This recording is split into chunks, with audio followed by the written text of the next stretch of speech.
하나님의 말씀은 마태복음 27장 1절에서 10절 말씀입니다.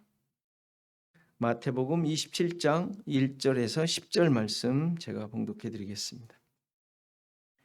새벽에 모든 대제사장과 백성의 장로들이 예수를 죽이려고 함께 의논하고 결박하여 끌고 가서 총독 빌라도에게 넘겨주니라. 그때 예수를 판 유다가 그의 정죄됨을 보고 스스로 뉘우쳐 그 은 30을 대제사장들과 장로들에게 도로 갖다 주며 이르되 내가 무죄한 피를 팔고 죄를 범하였도다 하니 그들이 이르되 그것이 우리에게 무슨 상관이냐 내가 당하라 하거늘 유다가 은을 성소에 던져놓고 물러가서 스스로 목매어 죽은지라.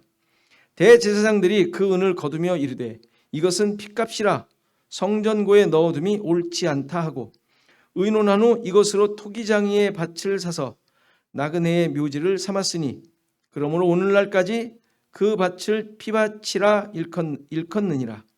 이에 선지자 예레미야를 통하여 하신 말씀이 이루어졌나니 일렀으되 그들이 그 가격 매겨진 자 곧 이스라엘 자손 중에서 가격 매겨진 자의 가격 곧 은 30을 가지고 토기장이의 밭값으로 주었으니 이는 주께서 내게 명하신 바와 같으니라 하였더라. 아멘. 오늘 본문은 예수님의 재판 과정 가운데 일어난 또 다른 한 제자 가룟 유다의 이야기입니다. 가룟 유다가 자신의 잘못을 깨닫고 예수님을 팔 때 받았던 은 30을 다시 돌려주며 내가 무고한 피를 흘리게 했다. 아무튼 자책을 했죠. 그러면서 스스로 목숨을 끊는 장면이에요. 보통은 이 내용을 가지고 여러분들 어떻게 말씀을 이해하셨습니까? 또 어떤 설교를 들으셨었습니까? 가룟 유다의 자살에 초점을 맞추기도 하고요. 또는 그의 재물, 욕심에 초점을 맞춰서 이런 욕심을 가진 자의 최후처럼 설명을 하지만 성경이 말하는 것은 자살이나 재물 욕심에 대해 지적하려는 것이 아니죠.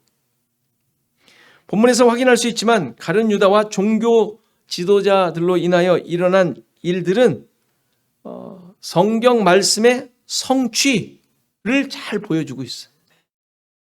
모든 일 하나하나가 예수님께서 말씀하신 대로 그리고 선지자들의 예언대로 되고 있음을 확인시켜 주지 않습니까? 오늘 1절, 2절을 보면 종교 지도자들이 이미 예수님을 죽이기로 작정하고 사형 언도를 이미 내렸어요. 이미 사형에 해당된다고 그 사람들이 결정을 이미 했고 그리고 나서 이제 빌라도에게 넘겨주는 모습이죠. 당시 법으로는 아무리 유대인들의 최고 기관이라 하더라도 사네드린이라는 기관이 있었잖아요. 국회 같은 그런 기관이라 하더라도 사람을 죽일 수 있는 권한이 없었어요. 왜? 속국이니까. 그래서 로마 정부에 넘겨야만 했어요. 사람을 죽이려면. 그래서 빌라도에게로 데려간 것이죠. 그런데 이 모습은 앞서 20장에 예수님께서 이방인에게로 넘겨줄 것이라고 말씀하셨는데 그 말씀이 이루어지는 내용이에요. 그래서 빌라도에게 넘겨줍니다. 다시 말해서 이거는 유대인들이 의도한 것이 아니라는 이야기. 예수님의 말씀대로, 예수님의 계획대로, 예수님을 통하여 하나님께서 이루시려고 하는 대로 이루어지고 있는 중임을 보여주는 거예요. 아무리 유대인들이 자신의 생각과 계획으로 움직이고 있는 것처럼 보이지만 그 모든 것들이 그들의 의도대로 되고 있는 것이 아니라는 사실이에요. 그들의 계획은 뭐였어요? 예수님 죽이는 거죠. 근데 그들의 의도는 뭐였어요? 똑같은 말이지만 그들이 하려고 했던 건 뭐예요? 6월절에 죽이면 안 되는 거예요. 죽이지 말자고 했잖아요. 그러니까 예수님을 죽이되 6월절은 넘기고 죽이자. 이런 계획이었잖아요.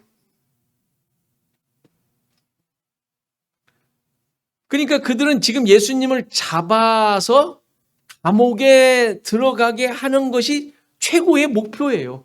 그렇게 할 생각이었던 것 같아요. 그런데 그렇게 되지 않죠. 그들의 행동이 제어되지 않습니다. 그들의 계획이 그들의 뜻대로 제어되지가 않아요. 마치 무엇인가 홀린 듯이 그냥 진행되어 가고 있지 않습니까? 아마 그렇게 되고 있는 상황 속에서는 그들이 일이 잘 되고 있다고 생각했을 수도 있어요. 이상하지 않습니까? 잘 되는 것 같은데 의도한 것이 아니에요. 그런데 그것이 하나님의 뜻대로 이루어지고 있어요. 이런 것이라면 괜찮지 않아요? 여러분이 하는 일이 의도한 대로 안 되지만 그런 대로 잘 되고 있고 게다가 하나님의 뜻대로 되는 것이라면 찬성할 만하죠. 무슨 얘기인지 알죠?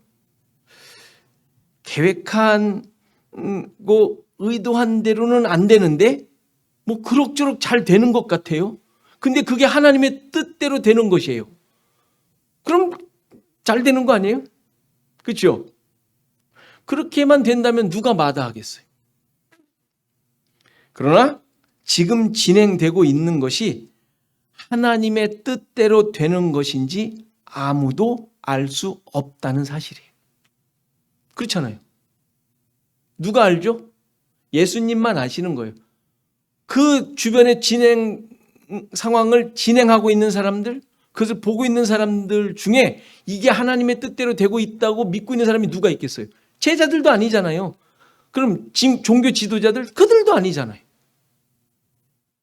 아무도 하나님의 뜻대로 되고 있다고 생각지도 않고 믿지도 않고 있어요. 여러분들의 일도 마찬가지예요. 자, 그런데 좋아. 믿자. 믿고 한다. 하자니 그게 약간 교만하지 않습니까? 또는 한쪽에서는 맹신 같기도 해요. 그렇죠. 우리 스스로도 그럴 때가 많아요. 게다가 내가 원하는 것이 아니면 거의가 다 실망하지 않습니까? 내가 원하는 대로 안 되면 다르게 하고 달리 하려고 그러지. 이렇게 되다가는 잘 되는 것 같아도 이거 아닌데 더 걱정이 생기지 않아요? 자기 의도한 대로 안 되면. 그것 때문에 포기하기도 하고 옆에 같이 하던 사람들과 싸우기도 하고 다투기도 하고. 우리의 일들은 늘 그래요. 그러니까 믿음에 따른다라는 것이 쉽지가 않아요. 지금 진행되고 있는 것에 대해서 담대하게 해지지도 않습니다. 우리의 삶 속에서 실제로 겪고 있는 내용들일 거예요. 지금까지 그렇게 해왔고 앞으로 또 그런 일들이 수없이 많이 펼쳐질 것입니다. 지금 이 모습이 잘 되고 있는 것인가? 실수하는 것은 아닌가? 정말 이게 하나님의 인도를 받고 있는 것인가? 아니면 내 마음대로 하고 있는 것은 아닌가? 이런 질문과 의문들 계속되지 않겠어요? 계속될 것입니다. 그러나 중요한 사실은 이렇게 하는 것이 옳다는 정답을 성경은 가르쳐 주질 않아요. 지금 예수님을 두고 서로의 의도와 계획을 상의하며 결정하는 것들은 모두가 다 자신의 생각대로, 자신의 기준과 유익대로 지금 행동하고 있다는 사실만 보이고 있어요. 제자들도 그랬죠. 종교 지도자들 다 똑같이 그러죠. 하나님을 염두에 두지 않은, 말씀과는 거리가 먼 모습이라는 말이에요. 하나님을 믿는 자들이 하나님의 뜻을 생각지 않고 있는 거예요. 다 하나님을 믿는 자들이잖아요. 종교 지도자들, 제자들 다 하나님 믿지 않습니까? 그러니까 우리들 스스로도 실은 깊이 돌아보아야 할 문제들이. 열심을 다하지만 내 만족과 내 계획만 있지 않습니까? 실제로. 하나님의 뜻 생각하지 않습니다. 묻지 않을 때 숱하게 많습니다. 나에게 좋아야 하나님의 은혜이죠. 안 좋으면 은혜도 아니고 기분도 안 좋아요. 또 내 기분만 안 좋은 게 아니라 기분과 함께 믿음도 온데간데 없어지더라고. 제 얘기를 하면 여러분들이 실족을 할까 봐.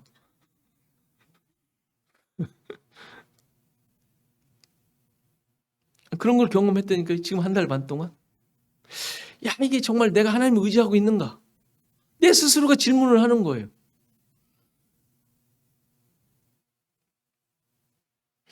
그러나 신자들은 어떤 상황도 하나님의 인도하심을 의지하며 그분의 뜻이 이루어진다는 믿음으로 열심을 다하는 거예요. 이게 신자죠. 내 목적과 의도, 계획이 내 마음에 들게 잘 이루어지느냐는 그리 중요한 것이 아니에요. 나의 모든 상황이 하나님의 일하심 가운데 있는 것이고 그분으로 말미암아 삶의 의미가 있음을 잊지 않는 것이 중요한 거예요. 우리의 삶이 왜 의미가 있어요? 이 꼴인데? 하는 일 되지도 않는데? 왜 의미가 있죠? 주님이 함께 하신다는 것 때문에 의미가 있는 거예요. 이것을 잊지 않는 것이 믿음의 사람들이고요. 그러니까 이러한 생각과 믿음이 왜 중요해요? 내가 나를 책임지고 내가 모든 것을 한다는 생각을 하지 않도록 하기 위함이에요. 그렇죠? 내가 내 삶을 책임지고 내가 내 마음대로 한다는 생각을 갖지 않도록 하기 위함이기 때문에 그래요. 우리는 한눈만 팔면 내 마음대로 하니까. 한눈만 팔면 내 만족을 따라 사니까. 신자는 나의 나된 것이 하나님의 은혜라고 고백하는 자들이죠. 나를 만드신 분이 하나님이심을 고백하는 자들이. 지금 모든 것이 하나님의 인도하심이었음을 고백하시죠? 하실 수 있죠? 그래요. 요셉의 고백이 왜 그렇게도 은혜롭고 감동적입니까? 형제들 앞에서 뭐라 그래요? 거기서 내가 너희들을 용서하노라 뭐 이랬어요? 그런 말 하지도 않았어요. 용서했기 때문에 감동적인 것이 아니죠. 그것보다도 자신에게 일어난 모든 일이 하나님의 인도하심이었음을 믿고 고백하기 때문에 감동적인 거예요. 우리에게 감동을 주는 거예요. 미움받고 팔린 것이 아니라 그는 미움받고 팔렸잖아요. 근데 요셉은 어떻게 이해해요? 그게 아니다. 미움받고 내가 팔린 것이 아니라 뭐라고요? 미리 하나님이 나를 여기로 보냈대요. 미리 하나님이 나를 보낸 거야. 이렇게 얘기를 하잖아요. 그래도 저 속에는 화날 만하지 않습니까? 저 속에는 앙금이 있을 만하지 않아요? 우리처럼? 그래, 두고 보자. 이런 심보가 생기지 않았을까요? 그런데 혹시 있었다 하더라도 하나님께서 자신을 보내셨다고 믿기에 그런 생각이나 그런 앙금은 아무것도 아니었던 것이죠.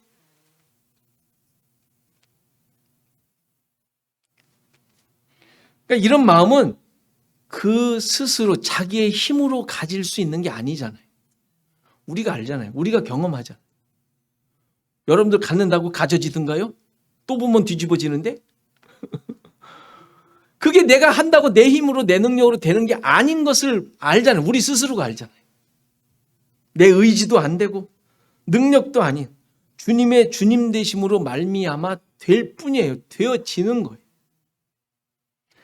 자신을 중심으로 보는 것이 아니라 하나님의 인도하심으로 그것을 중심으로 모든 것을 보았던 것이죠.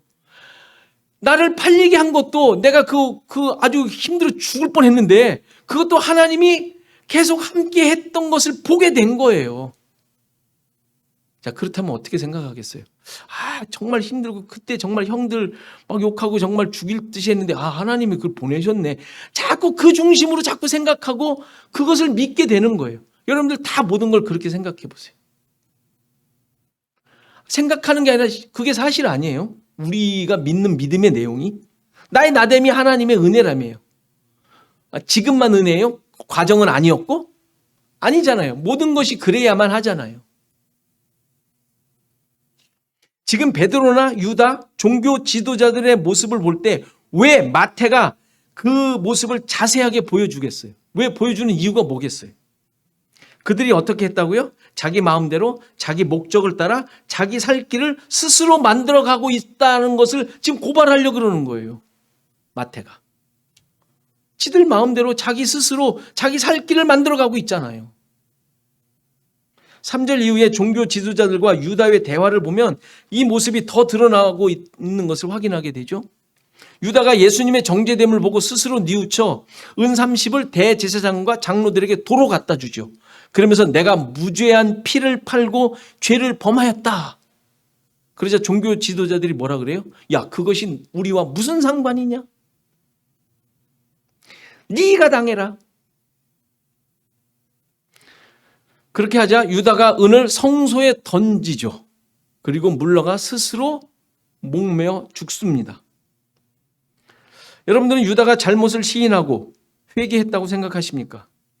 여기서 뉘우쳤다는 말은 회개를 의미하는 말이 아니라 후회했다라는 의미예요. 후회했다. 베드로가 통곡했다는 것과 크게 다르지 않은 모습이에요. 베드로는 나중에 어쩌고 저쩌고 제자고 어쩌고 저쩌고 하니까 베드로를 높게 보시려고 그러는데 아니요. 통곡했어요. 통곡. 어떻게 보면 자책한 거 아닙니까? 후회한 거. 지금 유다가 한 거랑 똑같은 모습이에요. 오히려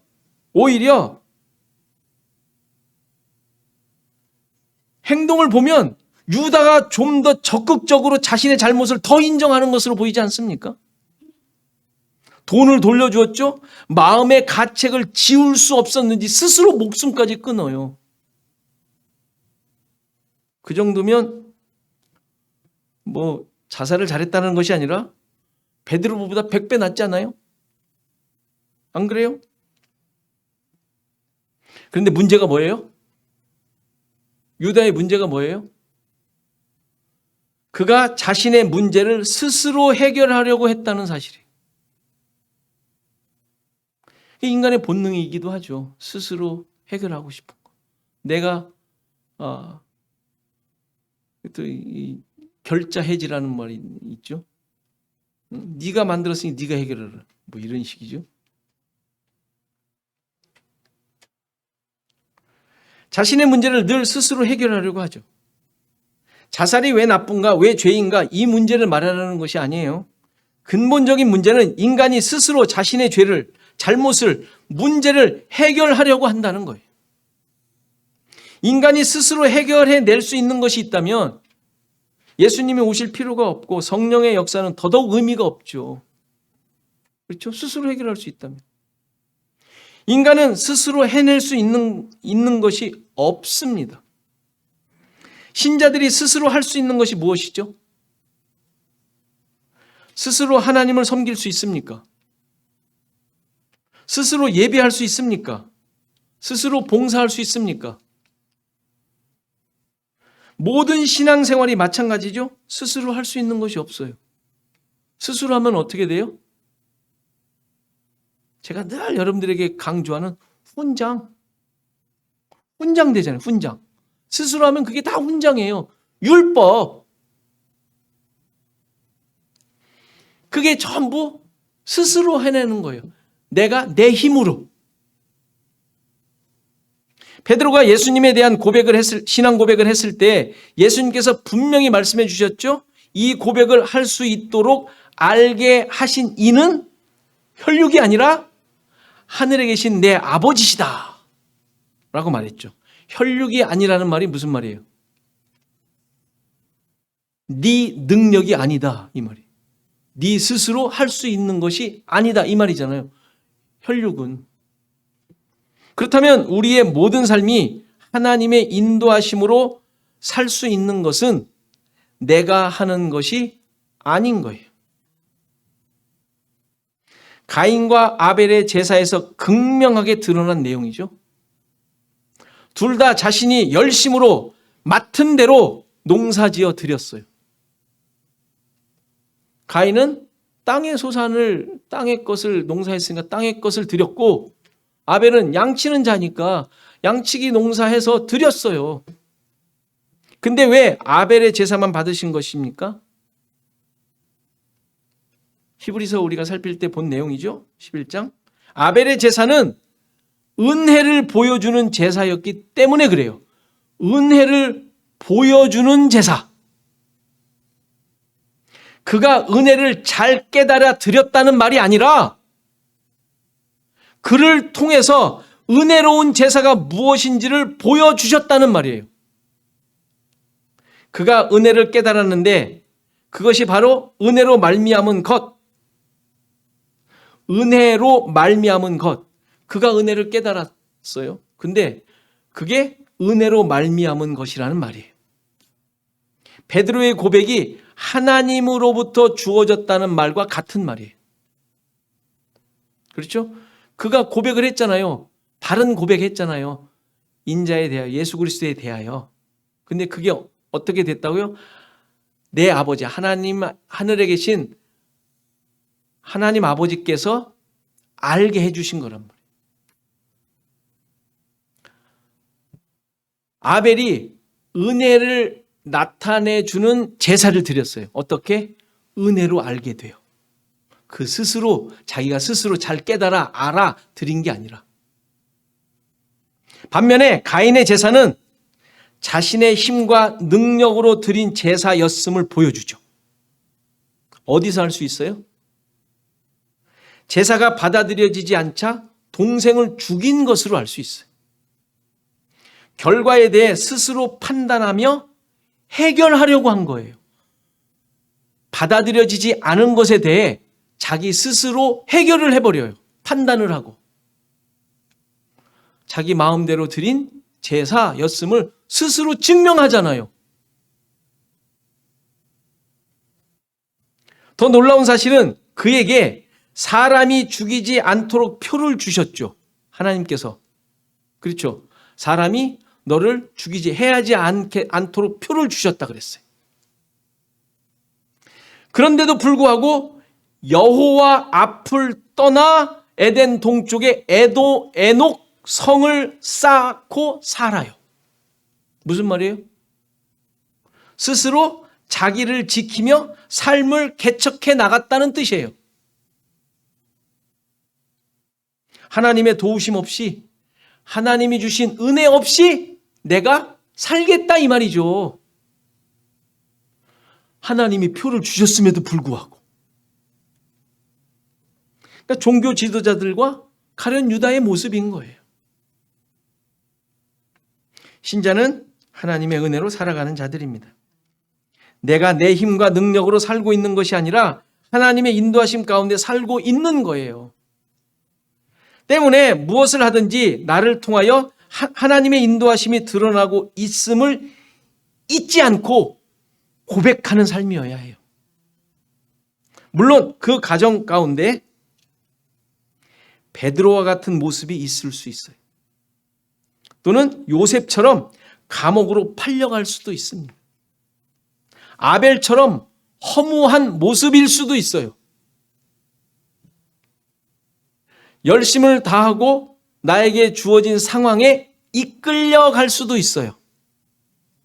그럼에도 불구하고 실망하지 않고 낙담하지 않고 믿음의 고백을 할 수 있는 것은 나를 이끄시는 하나님의 능력이 함께하고 있기 때문에 그래요. 이렇게 유다의 후회스러운 일과 대제사장과 장로들의 무지함이 드러나고 있지만 그 모든 상황이 예언의 말씀이 성취되고 있었음을 마태가 또 설명해 줍니다. 유다가 후회하며 은 30을 성전에 던지자 이것이 핏값이라 그 은을 성전고에 넣어둠이 옳지 않다고 하면서 토기장이의 밭을 사서 나그네의 묘지를 삼았다고 합니다. 그런데 이것이 바로 예레미야를 통하여 하신 말씀이 이루어졌음을 마태가 밝히죠.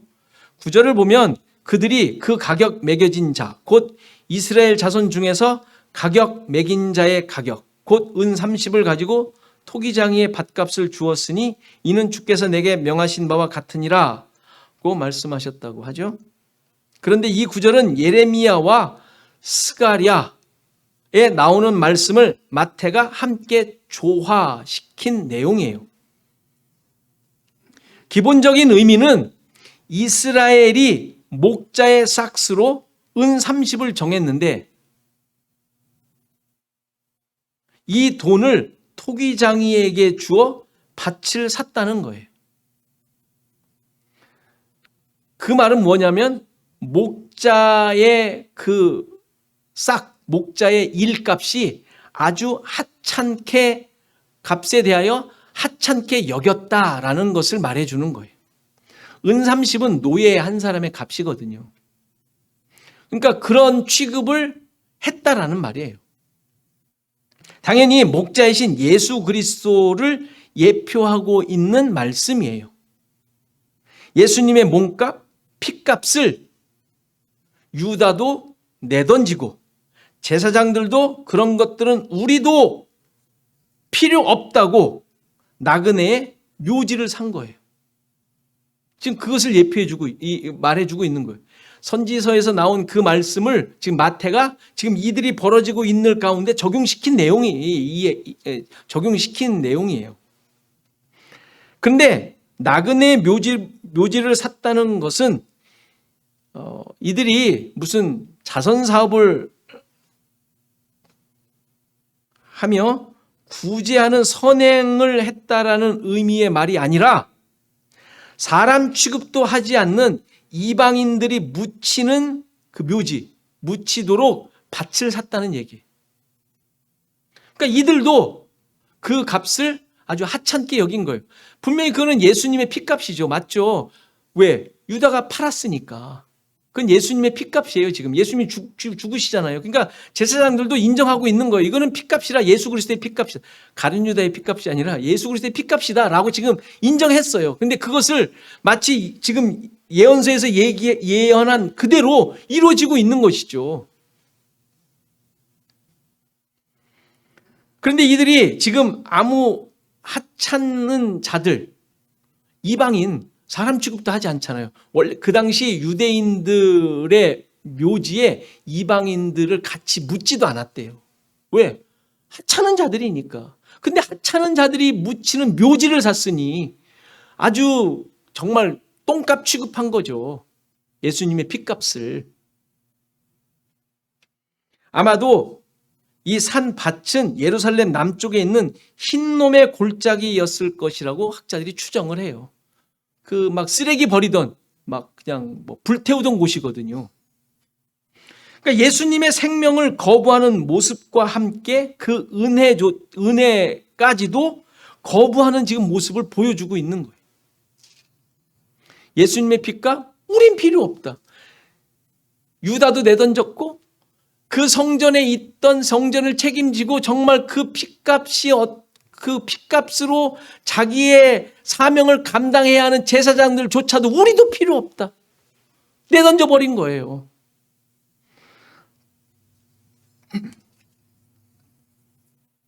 이렇게 은혜를 모르는 자들에게는 주님의 피가 아무런 가치가 없음을 보여주죠. 왜 이들이 은혜를 모르죠? 왜 그 은혜를 그렇게 무시하죠? 자기들이 가지고 있는 것이 훨씬 더 중하고 크니까. 내가 가지고 있는 것이 낫다고 생각하니까. 내가 할 수 있는 능력이 더 있다고 생각하니까 필요 없다. 가인의 모습과 똑같은 거예요. 신자들도 이런 거 늘 생각하면 늘 싸워야 돼요. 우리가 은혜를 정말 이렇게 내동댕이 치고 있지 않은지. 오히려 이렇게 내버린 그 은혜가 어떻게 됩니까? 은혜를 받을 수 없던 이방인들이 그 핏값의 은혜를 입게 돼요. 놀랍지 않습니까? 무시당하고 보잘것없던 자들이 예루살렘에 와서 죽게 되면, 나그네의 묘지이니까, 나그네니까 누구 집도 절도 없는 사람들 아니에요. 그들이 와서 죽으면 묻어야 되는데 묻을 수가 없는 거예요. 애따 이걸로나 사서 저기다 묻어야지. 이렇게 그냥 쓰레기통 같은 거를 하나 사가지고 거기다가 지금 묻는 거예요. 묻게 되었다라는 이야기 아닙니까? 그런데 그들이 와서 묻게 된 장소가 어떤 장소예요? 주님의 핏값으로 산 곳이 되었어요. 곳에 묻히게 된 거예요. 좀 더 구체적으로 말하면 십자가 아래 묻히게 된 거 아닙니까? 스스로 갈 곳이 없는 자들인데 주님의 핏값으로 산 곳에 묻히게 돼요. 이게 진짜 참된 은혜의 모습 아닙니까? 그러니까 가인과 아벨의 모습이 여기서도 그대로 나타나고 있음을 보게 돼요. 자신의 능력과 자존심을 포기하지 못하는 자들은 스스로 은혜가 없는 자들임을 보여주고 있고, 반면에 자신의 가치가 전혀 없는 자들에게는 그들로부터 오로지 주님의 은혜만 그들 가운데 드러나고 있지 않습니까? 그들은 쓸데없다고 죽여가지고 저 쓰레기통에 버렸는데 거기에 뭐가 있어요? 예수 그리스도의 피. 그 은혜만 그들 가운데 드러나고 있지 않습니까? 우리 자신을 돌아보아야 할 것 같습니다. 나를 통하여 주님의 은혜가 드러나고 있습니까? 아니면 여전히 나의 자존심이 그대로 비춰지고 있습니까? 가끔 예수 믿는 사람들이 왜 이렇게 사납냐고 이런 말 듣죠. 나 말고 어디서 들리잖아요. 예수 믿는 사람들이 싸납다고. 안 들으신 분 없잖아요.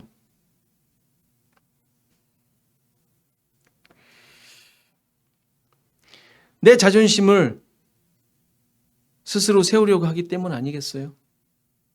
그때 사나웠던 모습을 그냥 상상해 보자고요. 내 모습 말고 어떤 그 사람들. 막 그냥 자존심 막 부렸을 거 아니에요. 내가 죽으면 죽었지, 내가 말이야, 막 이러면서, 이러는 사람들이 가룟 유다 아니겠어요? 지금 종교 지도자들 아니겠어요? 자신의 잘못에 대해 스스로 책임을 지고 죽어버리는 것이죠.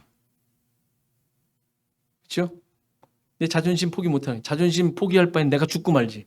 죽으면 죽었지 내가. 자, 대단한 영웅들이에요. 세상에 그런 사람들 참 많죠. 또 그런 사람들을 추앙합니다. 아니면 종교 지도자들처럼 내 자존심 챙기려고 상대를 죽이죠.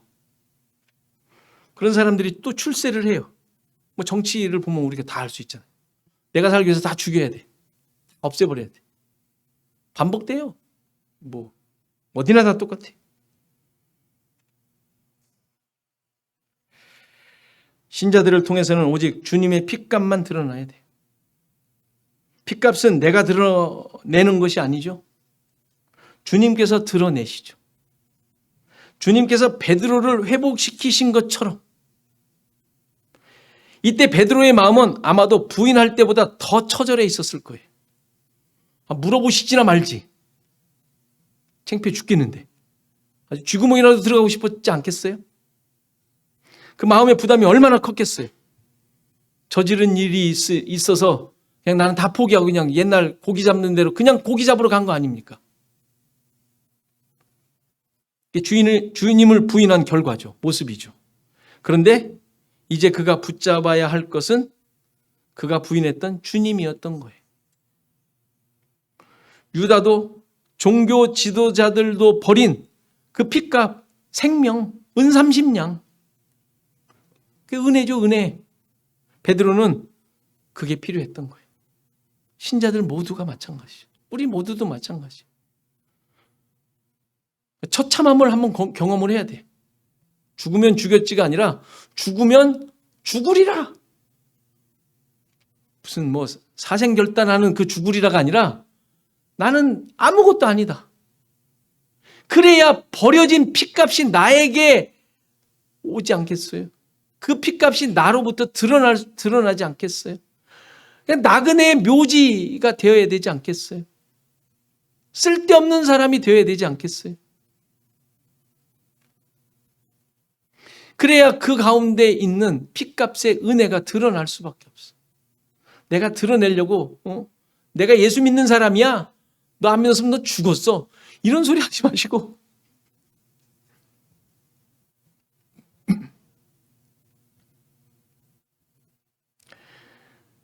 우리가 요한복음 21장 그 뒤를 보면 베드로의 모습이 어떻게 될 것을 예수님께서 말씀하시죠. 그 후로 어떻게 될 것인지. 그는 자기의 주권이 없는 자로 살게 될 것임을 예수님께서 말씀하시죠. 은혜를 붙든 자, 핏값을 얻은 자는 자기의 주권대로 살 수가 없는 것임을 분명하게 말씀해 주시죠. 다시 한번 우리 자신들을 깊이 돌아보시고 내가 어떤 은혜로 살고 있는지 깊이 고백하시고 이런 은혜가 우리 시애틀 주언약 교회와 모든 성도들에게 항상 넘치시기를 간절히 소원합니다.